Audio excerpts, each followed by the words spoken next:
Now, live in HD, covering Fort Worth, Dallas, and all of North Texas, this is CBS 11 News at 10. Hey, you know, there's lots to be frightened about when you visit a haunted house. But what happens when that house is also truly haunted? That story coming up.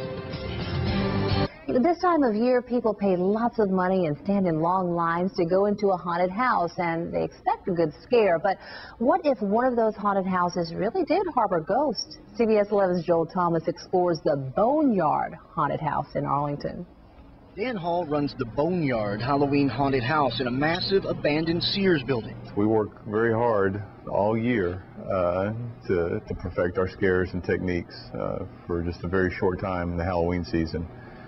To scare people, and I guess basically that's what we do for a living. That's downstairs. Upstairs is a massive, dark, unused floor. When we first acquired the building, and the mall maintenance guys and mall security handed the keys over to us, they kind of jokingly told us don't go upstairs, or they weren't going upstairs. Soon Hall began to think he wasn't the first person to haunt the building. In the last year, there's been 2 or 3 things that I can't explain. The rolls of receipts were stacked up on the tables. And one of them came rolling across the floor at me one day and just kind of brushed my foot. Now the floor is littered with the paper. Another event was downstairs. One of the trash cans just kind of started moving toward us. It just accelerated and stopped. We take our ghost hunters upstairs. It is pitch black, still and hot. There's a vast open sales floor space. What is that, John? There are narrow corridors around the main floor and empty offices, and a second huge area full of machinery and ducting. Ooh. Have they talked about an older man being hurt up here? We haven't told Donna about the room's troubling past. Yeah, they like empty areas. You know, they like areas where there's nobody hanging out. Is this separate from what you felt in the back? Yes, this seems more like mischievous. That one feels like somebody was hurt. I think he was hurt by some equipment back there. An older guy. One of the maintenance men told us that there was a person that was electrocuted here back in 2004, 2005. See this device? She has a digital voice recorder. If you talk to us, we'll be able to hear you. Are you afraid of someone?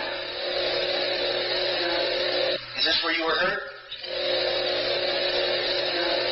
Michelle has another device she says can communicate with the other side. Where if your spirit, there's like I think this is either 500 or 1,000 word dictionary in here, and they'll use words and this will start talking to you. Oh wow. So that'll be that can be kind of creepy, isn't it? Mm-hmm. Hurry.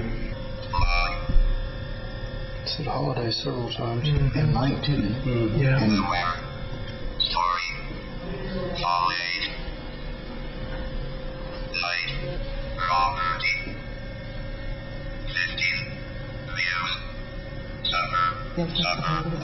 Suffer.